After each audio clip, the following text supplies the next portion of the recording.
Let's talk about this interview, which was a shocker, I think, to a lot of people. Tucker Carlson having on Bubble Boy.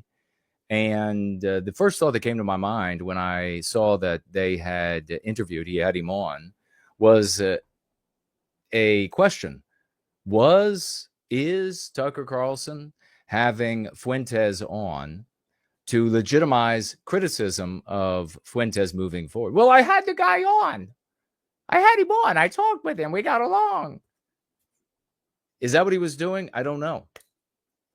Or is it entirely just an acceptance of the attacks on Tucker Carlson that have resulted ever since he criticized Fuentes, which is what happens, which is why, I mean, we have people acknowledging that you object to Fuentes and something strange happens. You come under ceaseless attack.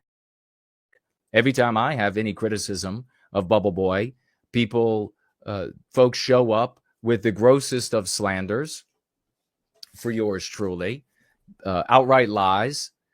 And we talked about the other night, and that's where I just recently had a handful of these boy crushers from his community show up and slander yours truly, because I pointed out that the guy wearing the Nazi uniform, the Waffen SS uniform, the other night, trying to get into that bar in Athens, Georgia, was just clout chasing. And that's all Fuentes is doing as well.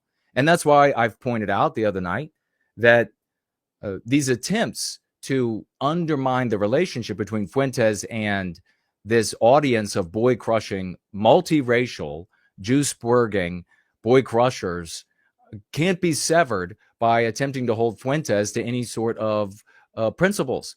Anything that he claims, any positions that he takes, it doesn't matter to these people because they are there for the clout chasing. They are there to hear fringe behaviors or to hear fringe ideas and to see fringe behaviors exploit fault lines in the public for attention, for laughs. More importantly, though, the reason why so many of his followers are the boy crushers are so fervent in their endorsement is because for them, Fuentes is a savior. He's saving them from responsibility. He's prosecuting a case against their scapegoat better than they personally can. And that saves them from the responsibility of having to act in their lives against the status quo, against the zeitgeist. There's somebody out there doing it that is prosecuting the case against the scapegoat, primarily of Jews, but occasionally of blacks as well, prosecuting this case against them. And so they have no responsibility. They can't do anything. Their hands are tied. And Fuentes does this for them. And he will shift, he will bend, he will slither, he will take any position he has to take in order to stay at the head of the clout chasing, which is why he denounced the effort of the young man, or not young man, I thought he was young, ended up being 33. I guess it's still pretty young, wearing the Nazi uniform, because that went further. That was more extreme, more exploitative of the fissures and these fault lines in society. So he had to draw him down. He had to say that he had gone too far so that he could remain, Fuentes could remain at the head of the clout chasing. Ultimately, the clout chasing online is about being seen as the big guy, the popular guy in your subgroup or groups, where you will be celebrated for being the most outrageous, where you will be celebrated for enraging as many people as possible. And then they can all snicker and giggle at each other. So primarily, and the popularity is due to really two things: the clout chasing and making these impudent, impotent, midget-sticked little boys laugh and snicker and giggle no matter how old they are. And then the other side to it is saving them from responsibility, saving them from having to do anything. If you have had your throat cut, if you have had your hands tied behind your back, well, then it's not really your fault that you lost. It's not really your fault that your society, the society of white men, is not in our hands. It's not really your fault. Somebody else did it. That's a very feminine position. The masculine thing to do, the adult thing to do, is to accept what we have found ourselves, where we have found ourselves, which is with our dignity robbed of us, our countries robbed of us, our history rewritten and continually rewritten every generation, further and further rewriting us out of our own histories. The mature thing to do is to acknowledge this and then to ask, what can I do in my circles of influence to fight back, to change things, to push back against what has been done to us, to recapture our destiny? That's the mature adult thing to do. But we have very few mature white adults left anymore. Of course, in the bubble boy community, you have a lot of non-white people. You have a lot of mestizos. Fuentes himself, in his interview with Arvell, expressly said that it's not about race in his community. It is about being critical of Jews, and it has people of all races, all backgrounds. Now, why would you take that position if you were ostensibly a white nationalist or pro-white or concerned about white people per se? Or why would you take that position? Because it benefits your popularity. It benefits the magnification of your aggrandizement, of your wealth, etc. And it's worked really well for him to do this. I could have taken this path. Everybody before Fuentes, and there have been many iterations of Fuentes before Fuentes. You know, right before him, most of you will remember Richard Spencer. He was the Fuentes before Fuentes. He had the same CIA, supposedly, operated newspapers, magazines, of course, now online as well, telling the public, hey, here's your leader. If you're going to oppose us, this is the guy.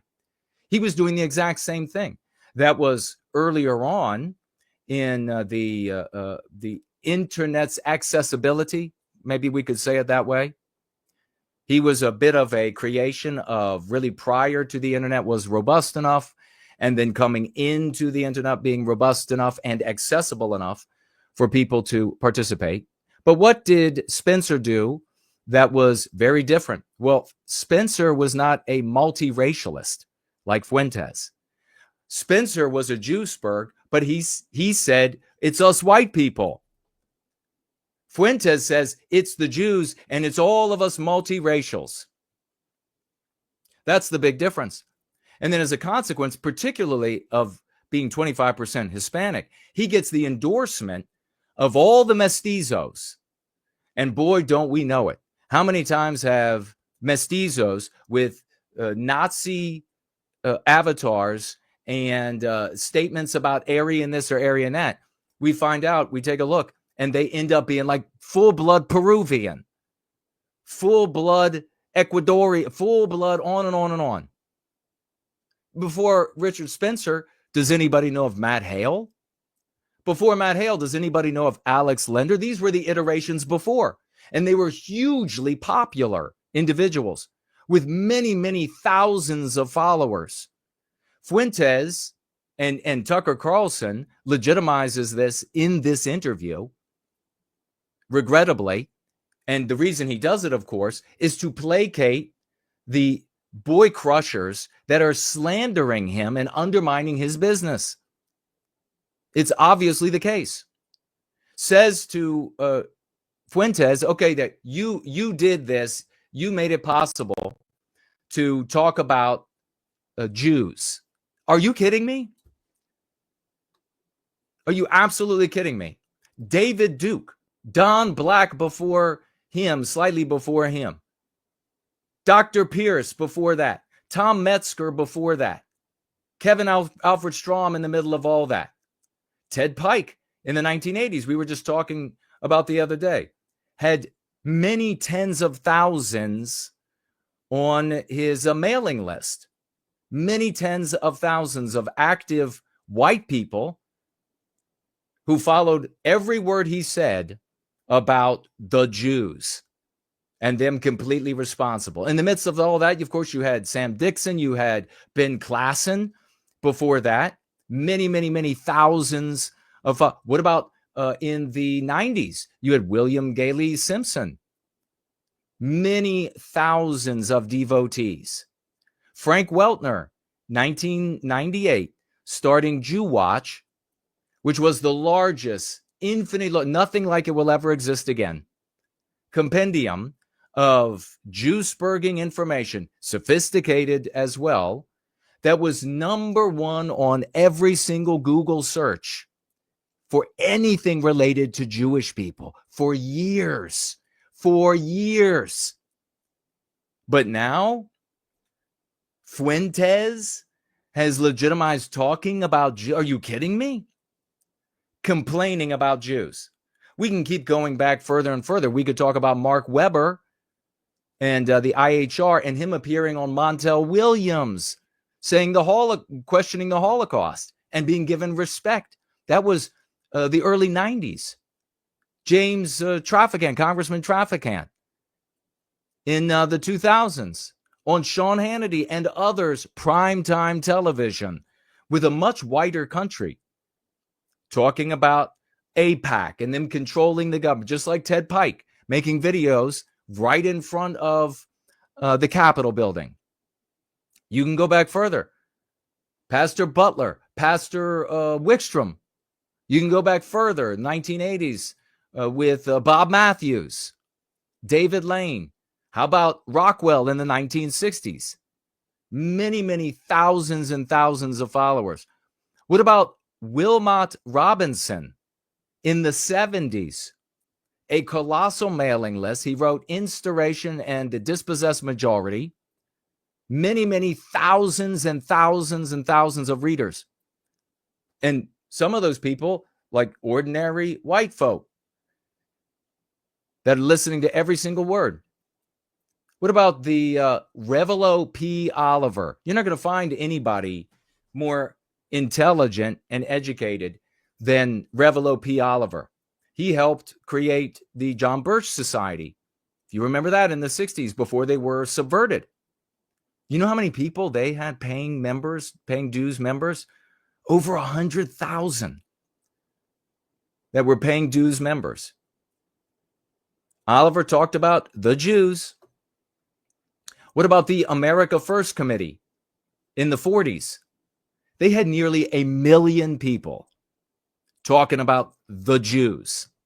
1 million in the 1940s in a country that was 90+% white. You know who were some of the members? Lindbergh, Henry Ford were members. But now you have the current Jewsburg leader in the form of Bubble Boy, and he appears with Tucker Carlson just the other day, and I wasn't even going to watch or listen, rather I should say, to any of it until I heard that the great Hans, and you can hear from the great Hans every single day at 2 p.m. Eastern Standard Time on the Shade Tree. Hans covered it, and he had a lot of interesting insights to share. Garlow says, no, quote, no, Nick was the first one, sir. So true. Cool Papa saying the first thing. Nick is the first one. Says the Boy Crushers. Says the Boy Crushers. So I took a couple of notes of what Hans had to say, and I went ahead and while I was working, I played the interview in the background so that I could hear some of what was shared in this conversation.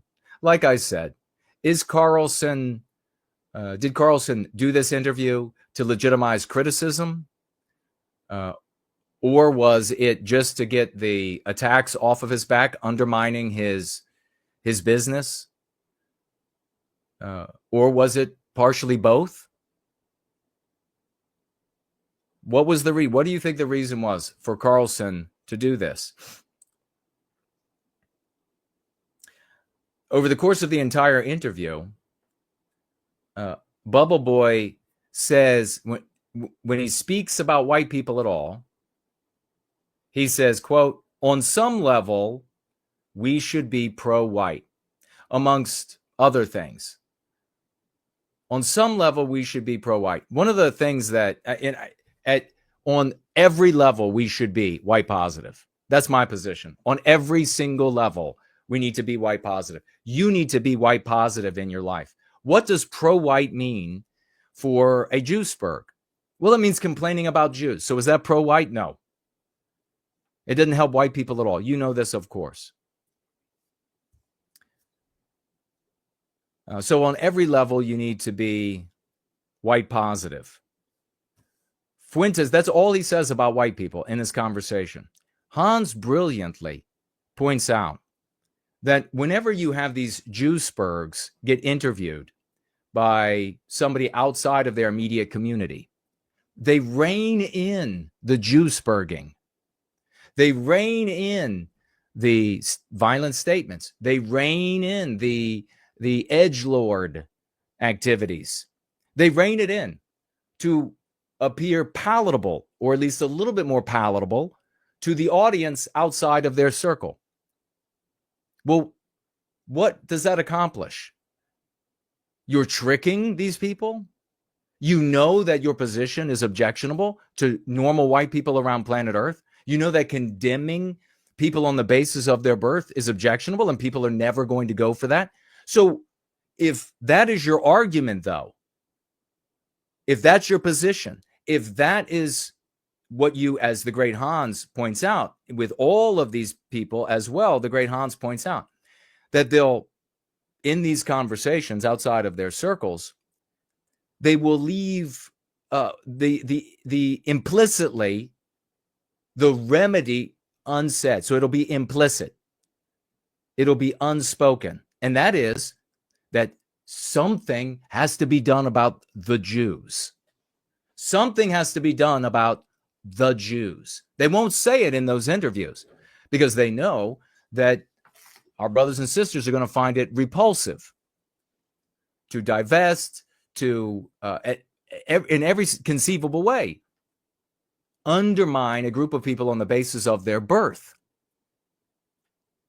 Different Jewsburgs have different levels of oratory skills, different levels of being able to lie and deceive and manipulate audience outside of their immediate subgroups where they clout chase. Some of them can't help themselves. Other ones are quite skilled. Hans points out that something that's really fascinating, and it's so very true. When these people go on, when Jewsburgs go on these interviews outside their circles, they're suddenly utterly vapid. There's no interest to them whatsoever. They're suddenly like saltine crackers without the salt. They're nothing. Without their edgelord comments, without their insults, without all of this type of insolence, their insolent comedy and the like, there's nothing there. You're left wondering, like, what even is this? So throughout the totality of the conversation, this 25% Mexican leader of this quote, I'm a Mexican, close quote, and the cop agreed with him.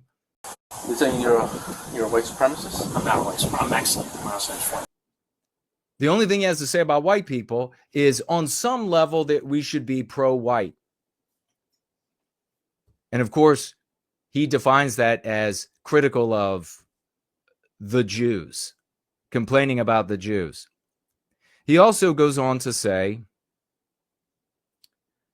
agree with Tucker Carlson fervently with Carlson's abstractionist view of how the West as a whole, but certainly America, needs to operate to survive.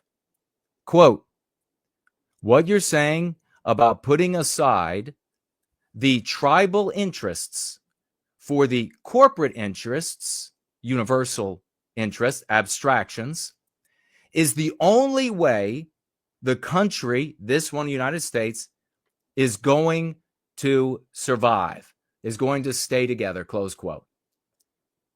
That's a quote from Bubble Boy in this interview with Tucker Carlson. The white race needs to not be tribal. Really? This guy will tell you over and over that he is not an advocate for the white race. He says it in the interview with Carlson. He says it in the interview with Arville. He says it just the other day with him saying that white people, the Ukrainians are not white. And who else did he consider not white? How the hell does he get to decide? 25%, quote, I'm a Mexican, close quote. How do you get to decide? Says during this interview that he is an enormous fan of Stalin. Is that right? Stalin. You know what's that's for? Well, it's for the clout chasing. It's for the applause in his little subgroups. But it's also for Russian money. Fuentes knows that he's being supported, whether he's aware of exactly when that support arrives or not. When he lauds with what is perceived to be a power by way of his audience, and I'll talk about that in a minute, he knows that support will come. He knows when he defends Iran, support will come. He knows when he defends Russia, support will come. Russia has already been caught multiple times now financing content creators to come to pro-Russian outcomes. Of course they do. He knows when he lauds China, same thing. He knows exactly what he's doing. His eye is never taken off the ball for his own popularity. That's what he lives for. He will lie otherwise, and it's saliently obvious when he's being dishonest to me and to many others who have a head on their shoulders, but not to everyone. Before I go any further, I want to point out, and I'm not going to stay much longer on this, so give me your tags. Tag me if you have a comment or a thought or a question, or you want to disagree. I'll be happy to burn you down. That there is in the population, in the mind of somebody like a Tucker Carlson, in the minds of others, a power associated with a fan base on the internet. But I'm going to tell you that the power is illusory. It is a real power as long as people believe that it is. It's a real power as long as people believe that it can influence the real world. But as time marches on, more and more people will come to realize that the fan bases on the internet do not influence the real world. And as people come, maybe Generation Alpha, as they come to see that you can have a mighty fan base and an active fan base on the internet that changes the outside world, the real world, not one jot, they will come to realize that the illusion or that the power from an audience on the internet is just an illusion. It's not like the real world at all. It's not like the America First Committee with Lindbergh and 1 million card-carrying members. It's not like so many of these groups over the years who were active. The John Birch Society, they were in the real world. They spoke to people on street corners, in hardware stores, in their churches. That's real world. And there is this disconnect at the moment that a big number on the internet equates to a big number in the real world, but it doesn't. But it is power as long as people are perceiving that there is a direct equation. Over time, people will come to realize it's not. And when you have people with a big audience just slandering you online, but you function in the real world, people will come to realize you don't need to give them any attention whatsoever. The power only exists in the fiction of anonymous spaces online.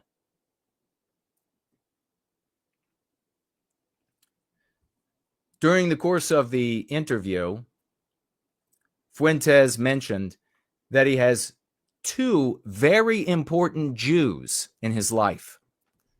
I mean, if this would not or does not reveal to folks who are actually claim or they want to be an advocate for the white race and our well-being, and then here this guy is a Jewsburg, a nasty one at that.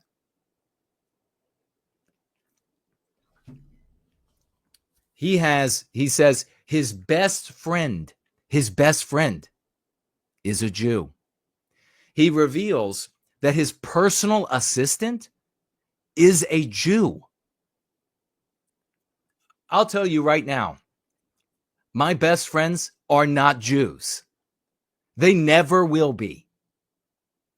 This is insane that you could have this guy at the head of this multiracial anti-Jew spurgery who literally says his best friend is a Jew and his personal assistant for the work that he does is a Jew.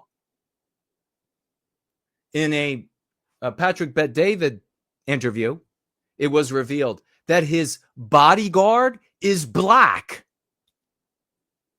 I mean, why don't all of the followers leave? Well, we mentioned that last time we talked about this guy wearing the Nazi uniform. They're not going to leave him even if there is legitimate, honest video from 72 angles, and it can't be said to be AI or anything, of him bending over on a hobo and taking him through the finish line. None of these followers will care for the two reasons. It's about the snickery, and it's about saving them from responsibility. Those are the two reasons. Nothing matters.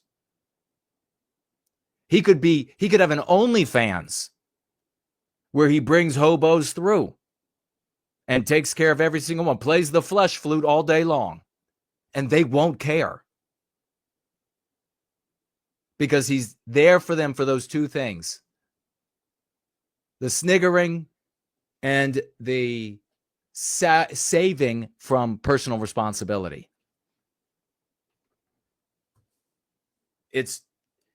I get it. It's hard. That's why so few people want to adopt the responsibility of white well-being. It's hard. It's hard to accept that when you look out at the world, that the white man has lost it all. That it's the white man's fault. That we've lost it all. That we've lost our creations. We've lost control of our countries. We've lost it to not only non-white people, but to our women. And we've lost our women. They are now in the beds with non-whites. That's a difficult thing to look out at the world and see.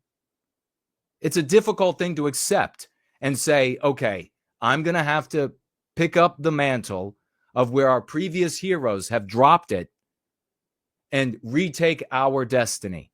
That's a difficult thing, and only the best are going to do it. But we need the best because we're running out of time. Fuentes also points out over the course of this, and I actually was working at the time, it was playing in the background, but when I heard it, I busted out laughing. What have I told you all about one of the tactics that Fuentes employs to manipulate his followers?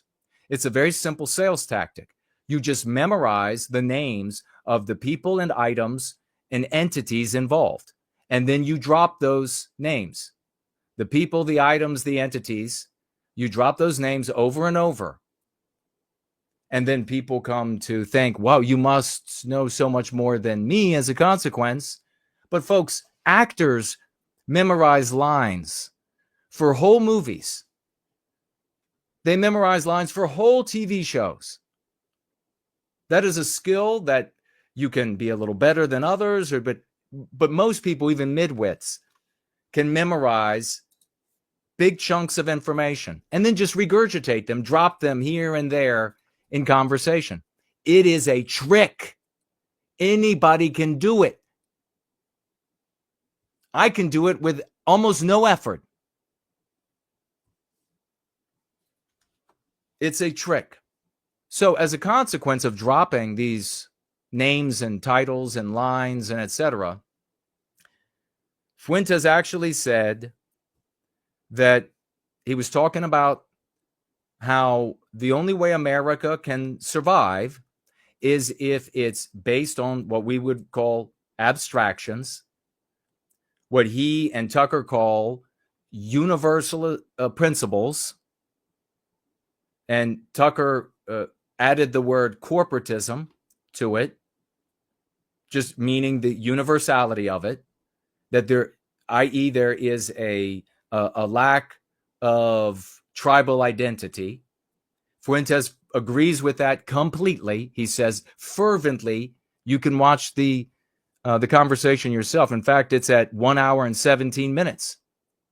If you wanted to see him fervently agree with that and make that statement, aver that with Tucker Carlson. But then he goes on to say, but the Jews aren't going to do it. The Jews aren't going to do it. And the great Hans brilliantly points out that he leaves out of this, because he's trying to appeal to this other audience, what needs to be done. If that's going to be the case, if that is the focus, and then therefore must be addressed for there to be a remedy, he leaves out of the conversation the implication or the statement that something's got to be done about the Jews. Now, when he says this, he runs down a list, just like I'm talking about this little trick, of names of people that are not going, Jews, who are not going to give up their tribal identities. One of the names he gives, that he says this guy won't give up his tribal identity, is dead. Sheldon Adelson died in 2021? He says Sheldon Adelson is not going to give up his tribal identity. He's not? I think he probably gave it up, because his ass has been dead for 4 years. He's gone. But when you have memorized a bunch of names and a bunch of entities and a bunch of events in history, when you have memorized the names of those things and you're tossing them out, whether or not the person is alive is not really the first thing on your mind. It's just that you're dropping names. You're dropping quotes. I could have done the exact same thing. If I had wanted, when I began helping out white sympathetic organizations, when I turned 18, 19 years of age, if I had wanted to be a colossal grifter, I would have run away with the game. It would be easy. It would be easy to defraud millions of young white men out of a future. Just say that they don't know how to articulate this as well, but they're all good and moral people. What would I be saying that for? To appeal to their vanity. They're all the best of the people, but they don't know how to talk about how their hands have been tied behind their backs. They don't know how to be, they don't know how to address this conversation when it comes to international Jewry or the Jewish organizations, national and international, and the state of Israel. So I'm doing that for them. And then you drop a bunch of names. You drop a bunch of pieces of history, historical data. I could have run away with it easily. But that was not why I got involved. I got involved when I was too young, too innocent. Maybe my character is such that it would have never ended up that way. But I got involved for the purest of reasons at a at age way too young to be conniving and devious. Fuentes got involved when he was at college, his freshman year of college.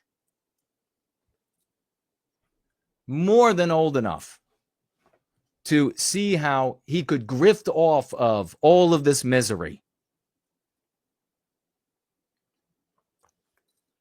But I really wanted to just bring attention to the great Hans, because Hans on the Shade Tree broke this down at the very beginning of the space on X, 2 p.m. Eastern Standard Time, every single day. He's there, and he's a brilliant guy, and there's so many other brilliant people over there that share their views, and you want to make sure that you get over there and are a part of and edified by the conclusions that are drawn by way of the lens of the Go Free dialogic.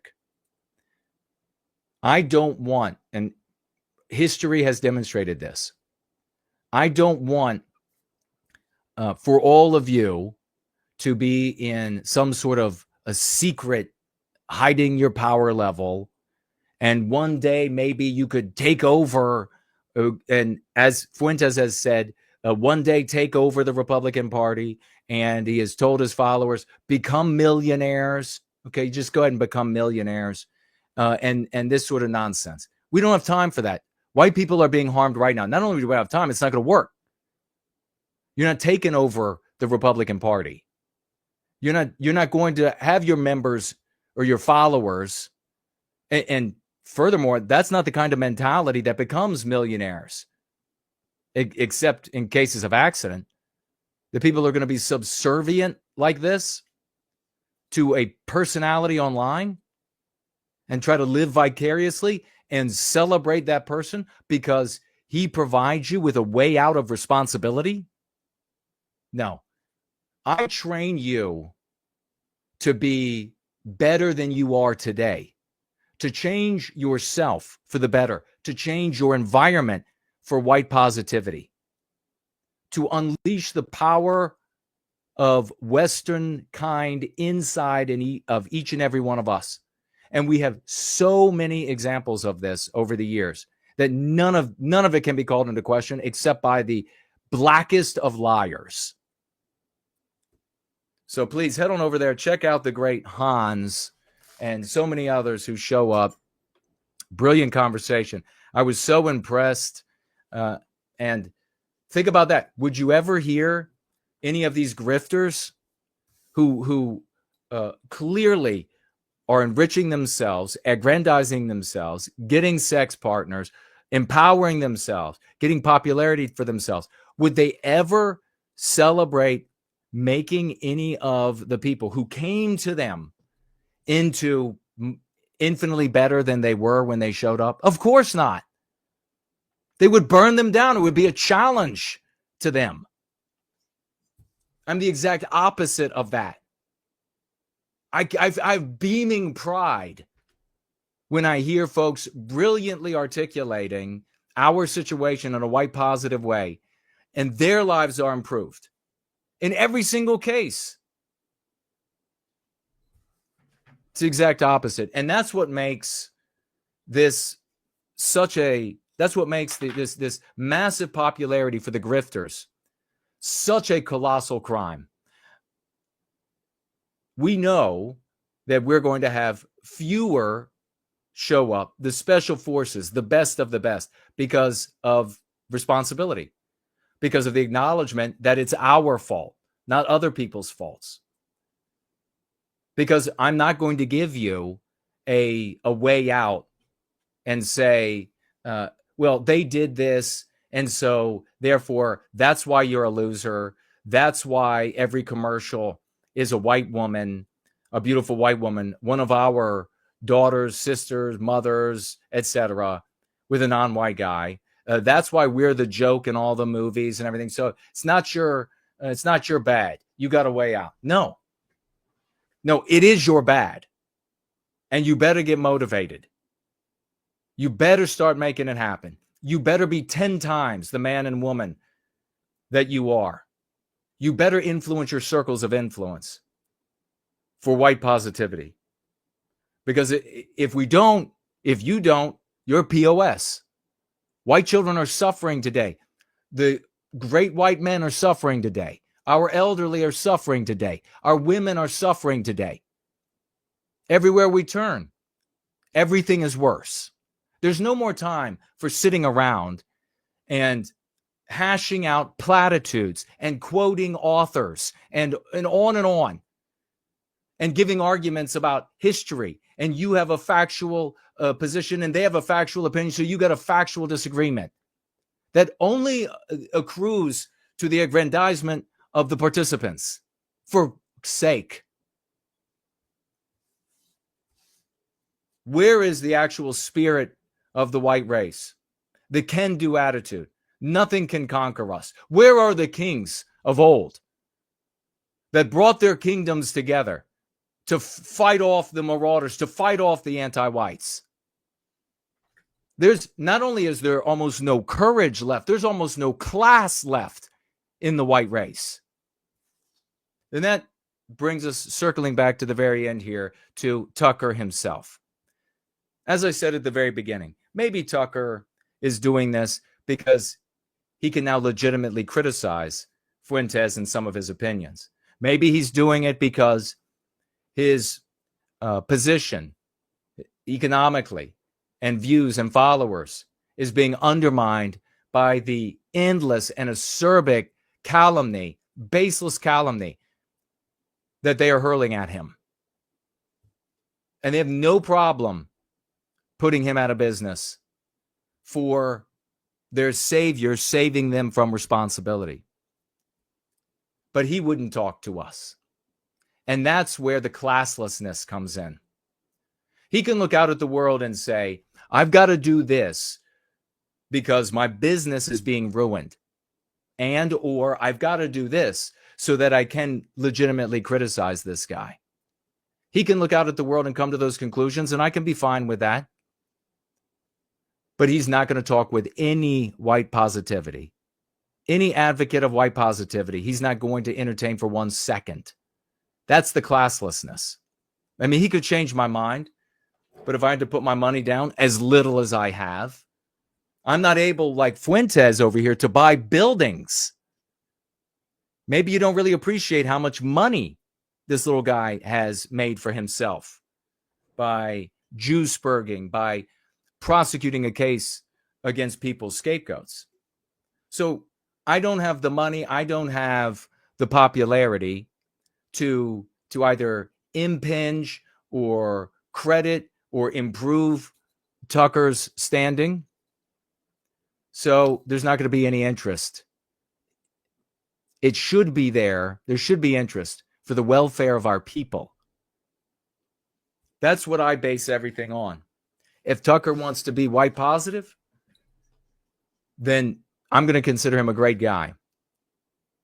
If he's going to continue down this path of trying to assuage the Bubble Boys followers so that they won't undermine his business, and that's all he's going to do, and just keep doing this entertainment, keep trying to ride the tiger of what does the anonymous midwittery want on the internet?